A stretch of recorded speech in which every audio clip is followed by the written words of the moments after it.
dan KPK adalah untuk memastikan calon pejabat publik mampu menjalankan tugas secara bijak dan bertanggung jawab. Pemohon menganggap bahwa batas usia pada pasal 29 huruf E merugikan hak konstitusionalnya. Namun DPR RI berpendapat bahwa batas usia tersebut tidak bertentangan dengan Undang-Undang Dasar 1945 karena bertujuan memberikan kepastian hukum.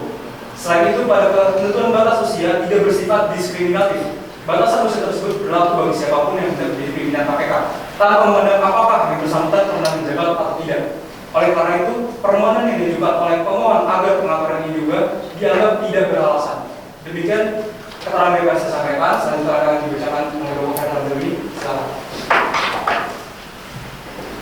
Terima kasih Bapak Rahana Alfian. Izinkan saya untuk melanjutkan keterangan untuk DPR RI yang mulia, bahwa berdasarkan dalil tersebut di atas, DPR RI memohon agar kiranya yang mulia Majelis Hakim Mahkamah Konstitusi berikan amar putusan sebagai berikut. Yang pertama, menyatakan bahwa pemohon tidak memiliki kedudukan hukum atau legal standing sehingga permohonan akuo harus menyatakan tidak dapat diterima. Yang kedua, menolak permohonan akuo untuk seluruhnya atas tidak-tidaknya menyatakan permohonan akuo tidak dapat diterima. Yang ketiga, menerima keterangan DPR RI secara keseluruhan. Yang keempat, menyatakan pasal 29 dan pasal 34 Undang-Undang Nomor 19 Tahun 2019 tentang perubahan kedua atas Undang-Undang Nomor 30 Tahun 2002 tentang Komisi Pemberantasan Tindak Pidana Korupsi, Lembaran Negara Republik Indonesia Tahun 2017 Nomor 147, Tambahan Lembaran Negara Republik Indonesia Nomor 6409 tidak bertentangan dengan Undang-Undang Dasar Negara Republik Indonesia Tahun 1945 dan tetap memiliki kekuatan hukum yang mengikat. Yang kelima, memerintahkan pembuatan putusan ini dalam Berita Negara Republik Indonesia sebagai mestinya, dan apabila yang mulia Majelis Hakim Mahkamah Konstitusi berpendapat lain, mohon putusan yang sah dilanjutkan. Demikian keterangan DPR RI ini kami sampaikan sebagai bahan pertimbangan yang mulia Majelis Hakim untuk mengambil keputusan. Hormat kami atas nama tim kuasa DPR RI, Dr. Aldi Alfian SHM dan saya sendiri Pak Ramziamani SHM. Terima kasih yang mulia. Baik, terima kasih Bapak Aldi Alfian dan Bapak Ramziamani. Mungkin ada tambahan dari Majelis Hakim, dipersilakan. Baik, terima kasih yang mulia. Terima kasih Bapak Rayhan Aldi dan Bapak Fayat Ramzi untuk keterangannya. Bapak Rayhan Aldi, mohon penjelasan terkait pasal 34. Pasal ini sejak Undang-Undang Nomor 30 Tahun 2002 sudah ada dan tidak berubah dalam revisi melalui Undang-Undang Nomor 19 Tahun 2019. Namun, saat undang-undang awal disusun, belum ada pimpinan KPK. Sementara setelah perubahan sudah ada pimpinan yang menjabat. Hal ini menimbulkan persoalan peralihan terutama terkait frasa dapat dipilih kembali, yang kini memiliki implikasi konkret. Apakah dalam pembahasan perubahan pasal 29 atau dalam risalahnya ada kaitan dengan pasal 34, mengingat pada adanya potensi pada dampak peralihan tersebut.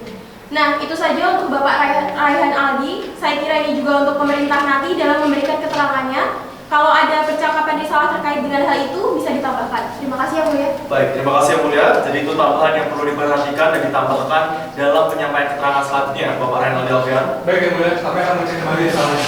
Baik, terima kasih. Untuk sidang berikutnya, MK akan meminta keterangan dari Presiden, Kemenpan RB dan KPK. Sidang dijadwalkan pada hari Selasa tanggal 21 Februari tahun 2023 pukul 11 siang waktu Indonesia Barat. Isinya mulia Dari Presiden. Ya. Tadi yang mulia menyatakan bahwa ini meminta keterangan Mempan dan KPK. Ini maksudnya apakah Mempan itu menjadi pihak terkait atau satu kesatuan dengan keterangan Presiden yang mulia? Izin yang mulia. Baik, dari bagian pemerintah kalau mau tersendiri silakan, tapi KPK juga harus tersendiri ya. Silakan, bolehlah.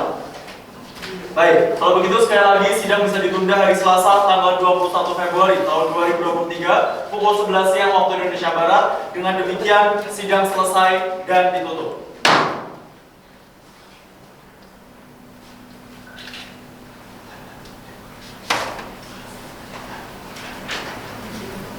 Selanjutnya, sidang keempat dengan agenda mendengarkan keterangan Presiden, Kemenkumham, dan pihak terkait KPK pada tanggal 21 Februari 2023 pukul 11 siang lebih 21 menit waktu Indonesia Barat akan segera dimulai.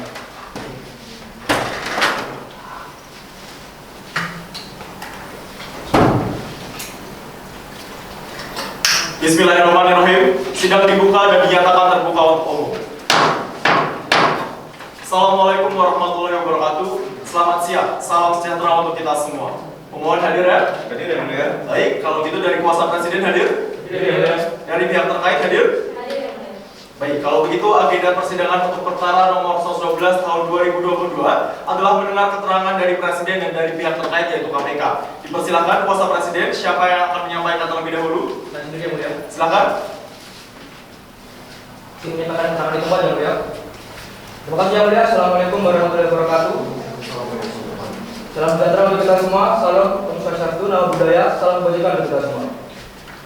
Yang mulia Ketua Majelis Hakim Mahkamah Konstitusi yang saya hormati, dalam persidangan kali ini terkait dengan permohonan pengujian Undang-Undang Nomor 19 Tahun 2019 tentang perubahan kedua atas Undang-Undang Nomor 30 Tahun 2022 tentang Komisi Pemberantasan Tindak Pidana Korupsi yang membahas permohonan diajukan oleh Dr. Muhammad Hasan SHM dan hal ini memberikan kuasa kepada Bapak Dimas Mahardika SHLM dan rekan-rekan yang sudah hadir. Dari pihak pemerintah, Presiden memberikan kuasa kepada Menteri Hukum dan Hak Asasi Manusia serta Menteri Pendayagunaan Aparatur Negara dan Reformasi Birokrasi yang pada kali ini akan menyampaikan poin penting terkait persidangan hari ini. Yang pertama, pada pasal 29 huruf E menetapkan batas usia minimal 60 tahun dan maksimal 65 tahun bagi calon pimpinan KPK sebagai syarat objektif untuk memastikan keadilan dan kesetaraan. Kemudian yang kedua, pada pasal 34 ini sebenarnya tidak berubah, masih mengatur masa jabatan pimpinan KPK selama 4 tahun dan dapat dipilih lagi 1 kali. Ketentuan ini juga sudah sejalan dengan putusan MK nomor 5/PUU-9/2011 yang menekankan pentingnya kepastian hukum jika terjadi kekosongan pimpinan KPK. Kemudian yang ketiga, pemerintah menegaskan kalau batas usia pimpinan KPK itu bukan termasuk bentuk diskriminasi. Prinsip bersamaan dari depan hukum bukan berarti semua harus sama ratakan, melainkan setiap orang diperlakukan sama menurut hukum. Perbedaan batas usia ini merupakan kebijakan yang meletakkan DPR dan Presiden sesuai kondisi dan kebutuhan saat pelaksanaan undang-undang. Yang keempat, pemerintah menjelaskan bahwa penetapan batas usia kedua negara mengacu pada beberapa putusan MK, seperti putusan Mahkamah Konstitusi nomor 12/PU/14/2016 serta putusan nomor 6/PU/19/2021 dan putusan lainnya yang dijadikan pedoman dalam menentukan usia yang tepat untuk jabatan di lembaga negara. Yang terakhir yang mulia sebagai itu, berdasarkan penjelasan dan alasan yang sudah disampaikan, pemerintah memohon agar Majelis Mahkamah Konstitusi memberikan putusan sesuai permohonan uji materi yang diajukan yaitu sebagai berikut. Pertama, menerima keterangan Presiden secara keseluruhan. Yang kedua, pemerintah menyerahkan sepenuhnya kepada Majelis Hakim MK untuk menilai apakah seorang incumbent yang menjabat sebagai komisioner KPK boleh mencalonkan diri kembali dan apakah ketentuan tersebut bertentangan dengan hukum atau tidak. Demikian keterangan Presiden yang mulia. Wabillahi taufiq. Wassalamualaikum warahmatullahi wabarakatuh. Terima kasih Bapak Aryo atas keterangan yang telah disampaikan. Untuk selanjutnya bisa menyampaikan keterangan dari pihak terkait yaitu Komisi Pemberantasan Korupsi. Terima kasih yang mulia. Saya menyampaikan keterangan yang berikutnya. Assalamualaikum warahmatullahi wabarakatuh. Selamat siang dan salam sejahtera bagi kita semua. Yang terhormat Majelis Hakim Mahkamah Konstitusi Republik Indonesia, perkenalkan saya Firdaus Diana atau Netra Bahasa, selaku Kepala Biro Hukum Komisi Pemberantasan Tindak Pidana Komisi Pemberantasan Korupsi beserta rekan saya Katrina Askaria Leandra bertindak atas nama pimpinan KPK berdasarkan surat kuasa nomor 6/HK-01/55/02/2023 tanggal 20 Februari 2023 untuk memberikan keterangan dalam perkara ini. Keterangan ini kami sampaikan terkait permohonan pengujian Undang-Undang Nomor 19 Tahun 2019 dengan nomor registrasi perkara 112/PU/20/2022 tanggal 12 Desember 2022 yang diajukan oleh Dr. Muhammad Hasan SHM selaku termohon yang memberikan kuasa kepada Norman Advokat and Legal Consultant.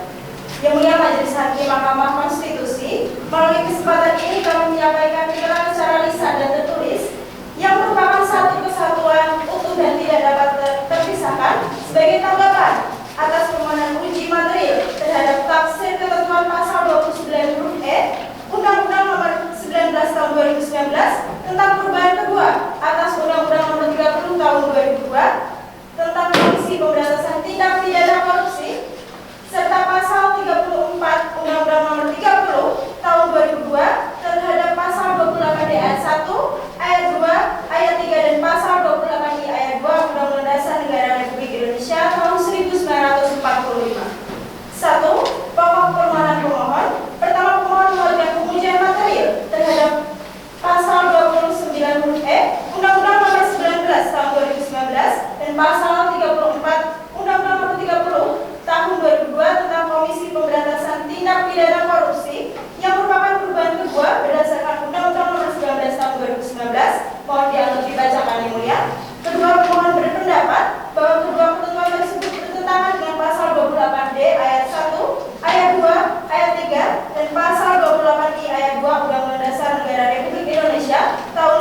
Terima kasih Ibu Hilda. Hakim Mahkamah Konstitusi yang kami hormati dan pemohon uji materi yang kami muliakan, KPK menyampaikan bahwa ketentuan mengenai syarat usia dan masa jabatan pimpinan KPK merupakan kebijakan hukum terbuka dari pemerintah dan pembentuk undang-undang sesuai kebutuhan penyelenggaraan negara. KPK menegaskan bahwa sebagai lembaga independen dalam rukun eksekutif, pihaknya tidak memiliki kewenangan untuk menetapkan sendiri syarat usia maupun masa jabatan pimpinan. Oleh karena itu, KPK menyerahkan sepenuhnya pengujian konstitusionalitas kedua pasal tersebut kepada Mahkamah Konstitusi selaku lembaga yang berwenang berdasarkan pasal 24 ayat 1 Undang-Undang Dasar 1945. Demikian keterangan KPK yang disampaikan dalam sidang pada Selasa 21 Februari 2023 atas nama pimpinan, Sekretaris Jenderal, dan Kepala Biro. Terima kasih. Terima kasih. Dari meja hakim, ada yang mau didalami, ditanyakan, atau sudah cukup? Baik, ternyata sudah jelas semua, sehingga sidang ini bisa kita akhiri. Tapi sebelumnya akan ditanyakan dulu kepada para pemohon, apakah akan mengajukan